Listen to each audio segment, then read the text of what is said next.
I saw the video, like, dude, 3 in the morning. So that shit, like, woke me the fuck up when you sent it to me. But the video of this guy's name, Indian Red Boy? Indian Red Boy, yeah.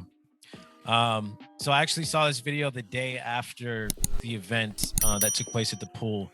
I think that's why it made it even more, like, scary, because I was like, that shit could have happened at the pool. But essentially, this artist slash blood gang member from Inglewood, California, I want to say. Mm-hmm. He was on Instagram Live with his boy. They both allegedly vandalized Nipsey Hussle's mural and just had beef with him and disrespected him publicly. And as Indian Red Boy is speaking on his Instagram Live with his boy Capone, he gets shot like multiple times. You see the bullets like flying through the window. He's trying to duck. Obviously it still hits him. And bro, the part of him like saying like help. Oh yeah, help. He's saying help for like 3 seconds as like obviously his lungs or whatever bleeding out. Yeah. And then I think he attempts to tell his friend where he is or something, or what happened, and then the phone drops and he just like keels over and more blood comes out, and he obviously lost his life at that point. But like, yeah, it's traumatizing because you could see the life like leaving from his body, and he's like clinging on like to every last bit of his breath. And people are making fun of that shit too in the comments, which is crazy. Like rivals or whatever. Yeah, bro, that shit was crazy, dog. But again, like that's the thing, bro. Like he literally was on IG Live boasting about vandalizing another person who's dead. Like memorial. Like that's like you're kicking the dead when they're literally gone. Like again, like that shit's gonna find you, dog. Like if you're in that life, like, and the fact is like it's just wild how like, dude, like people can find out where you're at. You know what I mean? Like this shit, like you're literally everything these guys do now, they're fucking snitching on themselves. And like not even to the cops, to like they're fucking ops. Like they're telling other people where they're at and thinking that people are just not gonna fucking roll up and be like, what's good, bro? Like what happened? So yeah.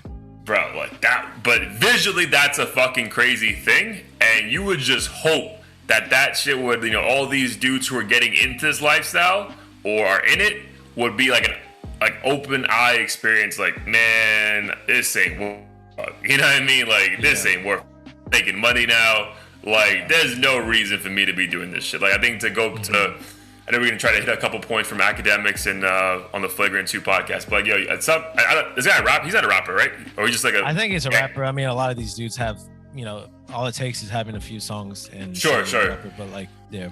But other artists, maybe not him, but other artists who are like multi-million-dollar brands, I hope they see shit like that. And it's like, bro, if you're putting that out there, like someone's going to hear, like you were saying earlier, and check you, man.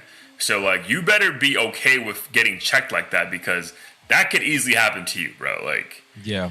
So, bro, I don't understand it, bro. Like that tough like gang shit. Like I remember being young and seeing the appeal in it, but it was more the appeal like in like the wardrobe, like not the actual lifestyle. Like I mean, like I'm like, oh, the bandana kind of matches the sneakers. That's kind of cool. You know what I mean? Like, you know what I mean? Like I wore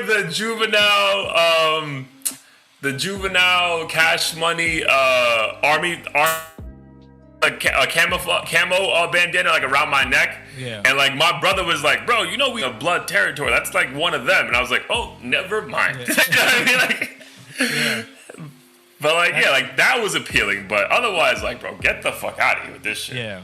No, I'm not gonna lie. In high school, like with the G Unit and game era and shit, like I was infatuated with the blood and Crip culture, especially coming out of LA and like finding out about Nipsey and shit. I was like, oh, the outfits look dope, like the music sounds good, and like everyone's a part of this family and shit. Obviously, I even if I wanted to fucking join one of the gangs, I have no idea where I would sign up and apply. Is there a LinkedIn for this? Yeah. Like, is it like right? But what's crazy because in the fucking IG Live, right before he gets shot, he says like he asked his friend like, what would you do if you were lacking or if you didn't have a weapon or something? And as his friend is like pauses to think, he ends up getting shot. And the thing is, even if he could have had a machine gun on him, like if you get caught by surprise unless you're John Wick. Or It doesn't matter, making it dog. out. Yeah. It doesn't matter, bro. Like, it doesn't matter. Like, even like my girl, like jokingly when she like first started coming over more, like when I already had the house like up and running, she's like, "Why do you have so much security?" I'm like, "Bro." She's like, "You live in a great neighborhood." I'm like, "I don't care, bro. Like this is my peace. Like I need to know." Target sometimes too. Right, like bro, like they're not robbing in the hood.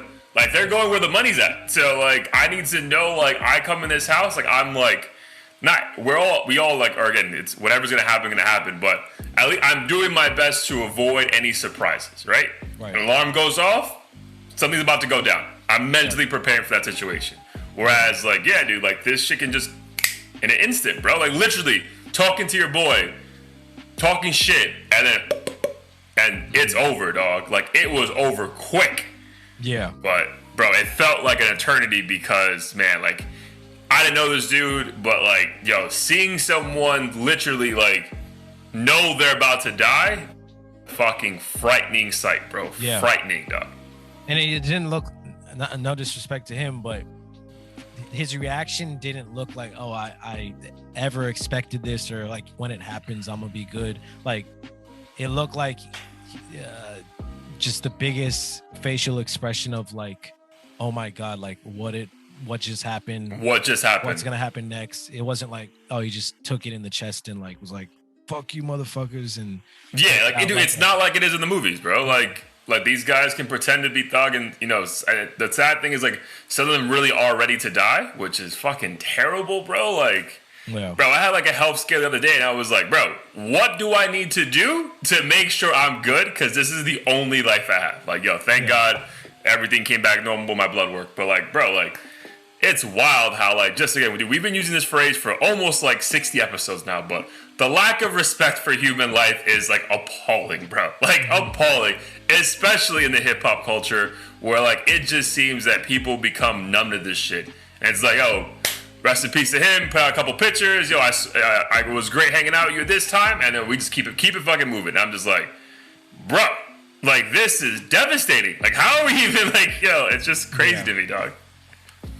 For sure. Yeah, it's sad. And it's like, so I know I sent you that Hobson interview, but I feel like artists like that who are just so far removed from like the mainstream culture, they end up moving to fucking like Thailand and Japan and shit because they don't have to deal with any of this like fuckery. Nonsense. And I feel like it's sad that the game has gotten to this point where there's literally one of my friend's brothers like was rapping, and he sent me some of his songs, and it sounded like he was kind of going the Blueface lane, talking about like shooting ops and shit. I'm like, yo, this dude's like 14, clearly doesn't own a gun, probably's never killed anyone. That's good, but like, why is that the lane? Yeah. And it's tough because you're like, I mean, it wasn't my responsibility to like fucking parent educate him. Yeah. But it's sometimes I feel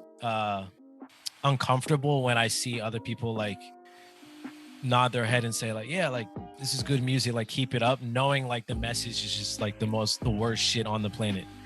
Yeah, dude. Yeah, man. And it's also unoriginal. Like, just you see other people doing it, they're getting paid off it, and you're like, yeah, let me just do exactly that. It's like, do you understand what the fuck they're saying? Like, do you understand how dangerous that is? How unauthentic that is? Because that's literally not your life, like at all. Like, you should be talking about how on your way to fucking class, like you didn't have a hall pass or some shit. You know what I mean? Like, and make that fucking clever, and you know, but.